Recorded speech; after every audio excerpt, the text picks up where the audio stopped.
Welcome in everyone to Picks and Parlays Bettors Edge. Let's just jump right into NFL wildcard weekend on Sunday. This is the big ones here. And we're going to start with our Pittsburgh Steelers. Believe it or not, against all odds, the Pittsburgh Steelers are somehow in the playoffs. However, it is important to note that TJ Watt is not going to be playing most likely. That's huge for the Steelers defense. Josh Allen, though, in the Bills, let's just say we haven't talked positively about them in the beginning of the season. They seem to have found somewhat of their footing here, but Josh Allen is still turning the ball over. So what ends up being the bigger factor in this? Because the Steelers are a 10-point underdog right now heading into Buffalo. Pony, I'm going to start with you because I know you've been looking into this game already in depth.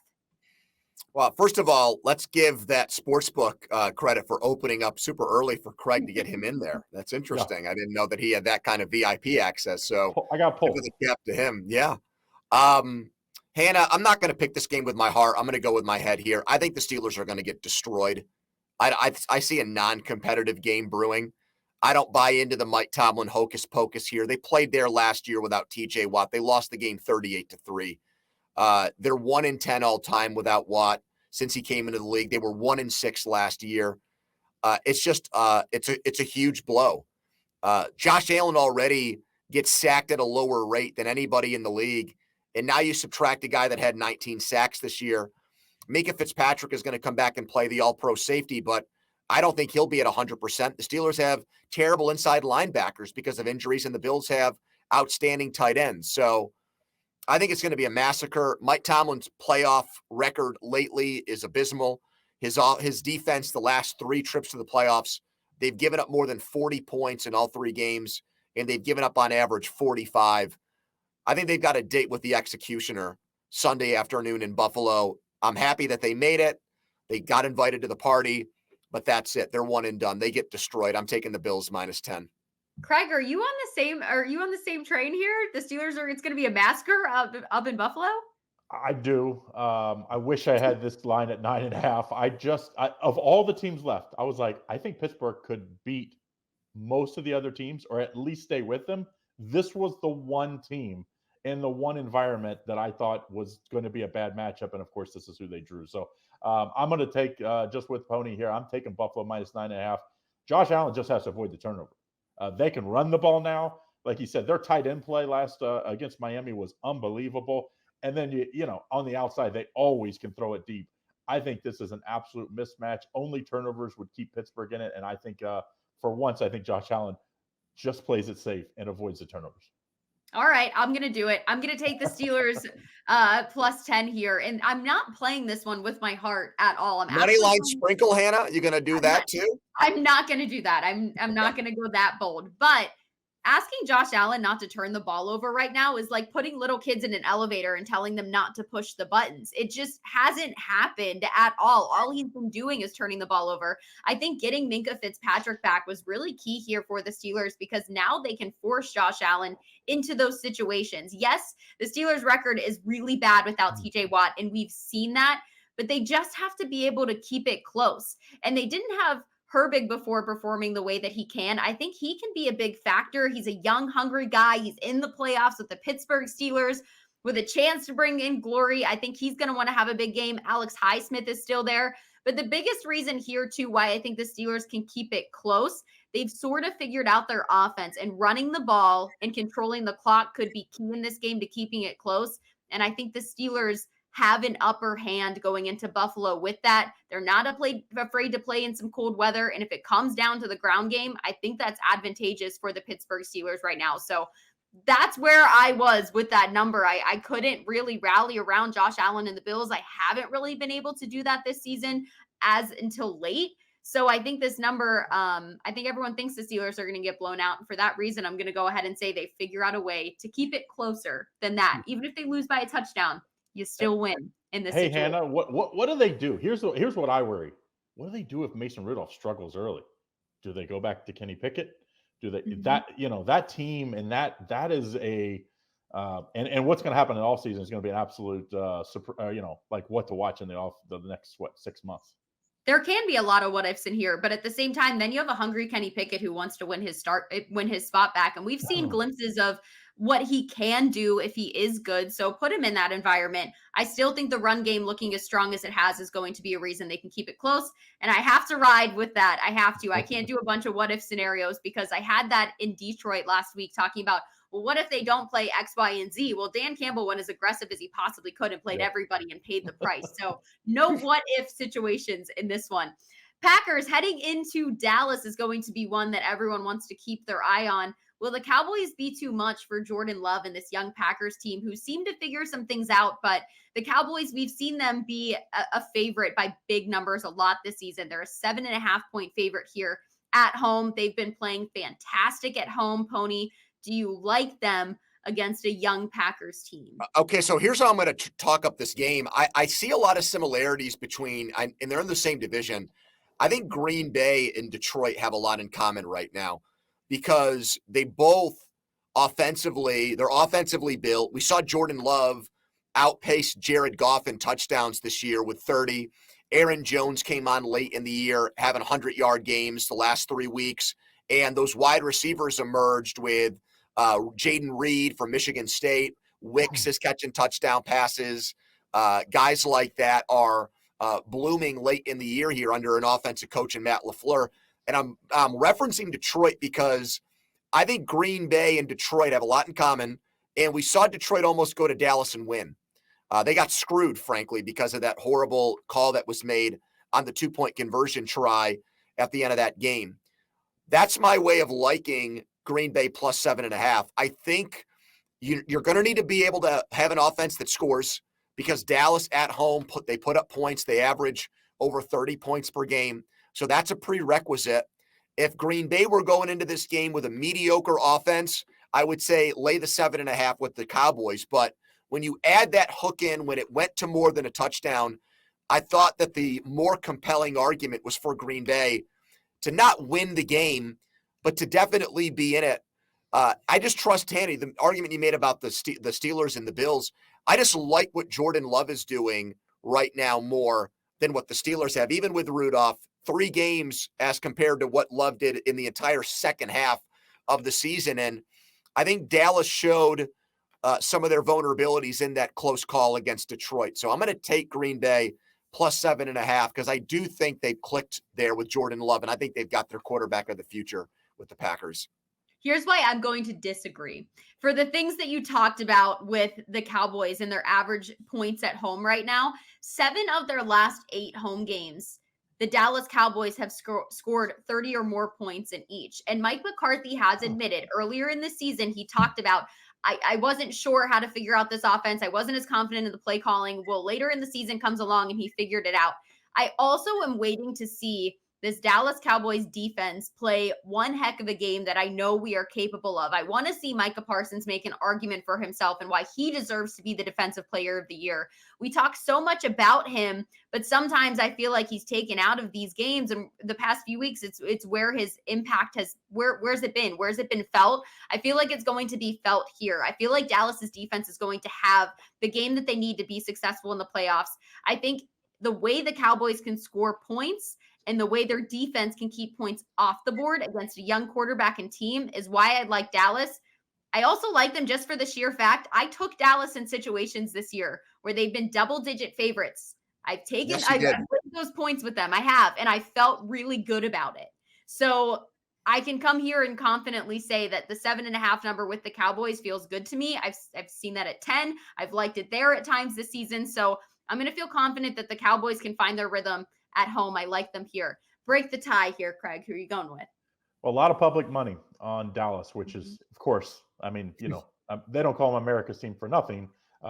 These guys, these fans have been waiting for this, not to just win one playoff game, but to win multiple. I think I could make arguments on both sides, but to me, I think you play the over in this game. Like you said, Dallas at home can really score. The one thing they've struggled with is running consistently. When they need to run the ball, they've struggled a little bit, especially in that Detroit game where I thought they could have, ran the ball and kind of, left Detroit with no time and really should have lost that game, as Pony said.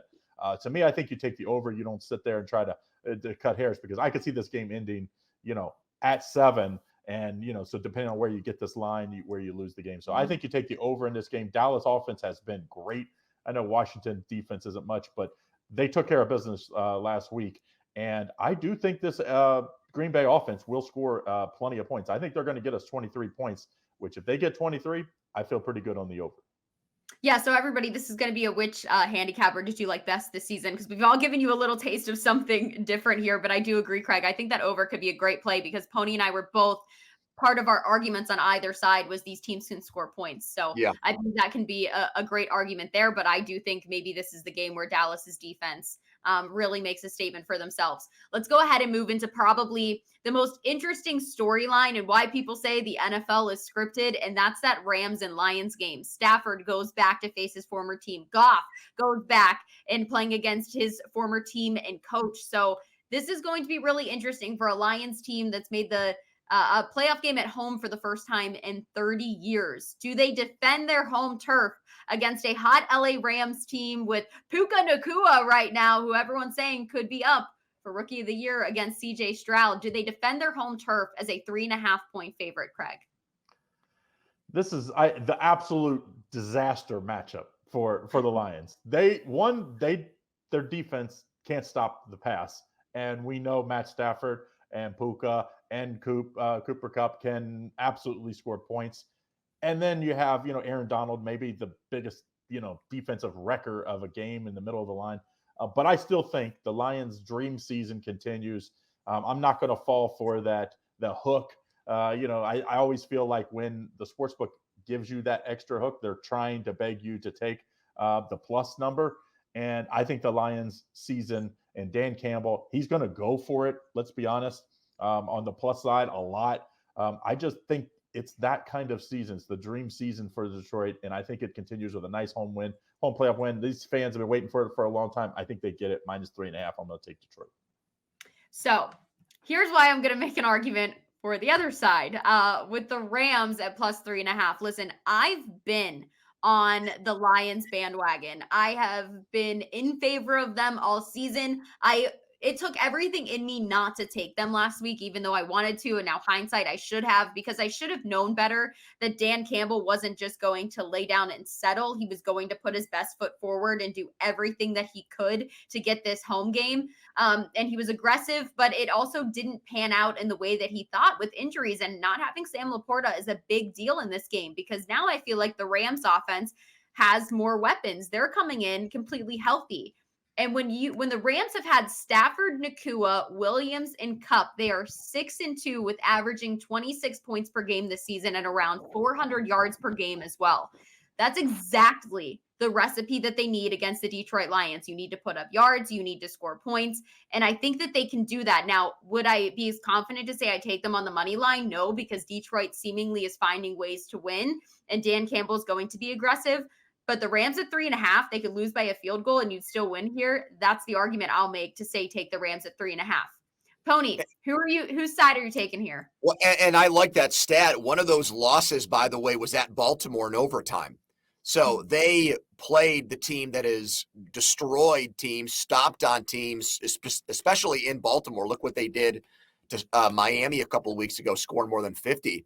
And LA was right there. It took a huge conversion late in the game by Lamar Jackson to Zay Jones Zay Flowers to even force overtime in that game. They could have won there easily.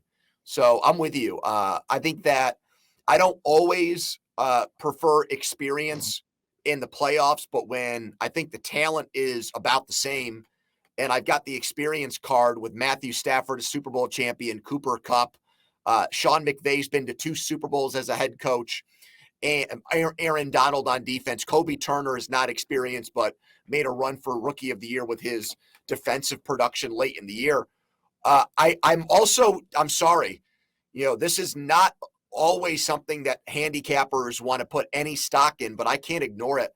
There's just an emotional tie into this game that worries me about Detroit. Not only the pressure of all eyes on them having a playoff game at home for the first time in 30 years, but now the prodigal son returns and Stafford and everything that comes with that too.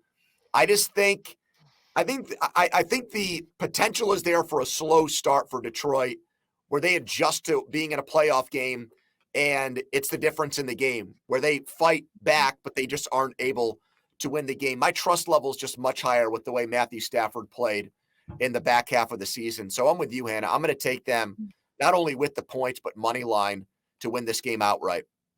Wow. All right. He's going to go money line here with that one. So you like Like to go. the All right. Rams. Which one's your better bet? The money line, or are you saying take the points just to be safe? I am saying take the points, but if you're looking for a best bet for me, I'm going to urge everybody before the games start to bet the Bills to win the Super Bowl. That is my best bet. I think the odds with San Francisco and Baltimore are prohibitive for me. I don't want to lay only 2-1 or 3-1 on a team to win the whole thing. So in my opinion, the best value, a team that can actually win the Super Bowl, it's not as good as it was a couple of months ago when you could have gotten them at close to 20-1. But right now, I think at around, 5 or 6-1. I like Buffalo to win the Super Bowl, Hannah. And I know you hate that pick because you think the Steelers are going to go there and win. I didn't say the Steelers are going to go there and win. Let's not get crazy now. That would be a play that I would be playing with my heart. But I do think they can keep it close for the reasons that I said. If I had a best bet, I'm going to go ahead and because of what the stats that I just talked about and the really strong argument I felt like I could make with the Rams and everything with Detroit seems very emotional, like Pony was saying. I would say the Rams at that 3.5 number would be my best bet. Craig, do you have one to end our show here? Craig, who do you like to win the Super Bowl? You got to give me a pick before the playoffs start. Who's your team?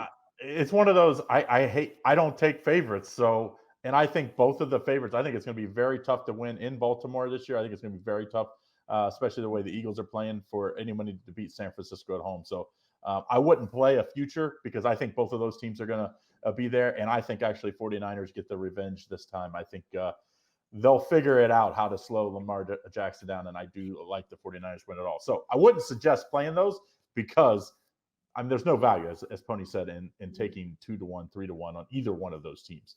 As far as the best bet this week, I like the Chiefs. I've excused their season away for them enough where I've convinced myself that they're the play here. I still think the banged up Waddle and Mozart for the Dolphins is going to be a key.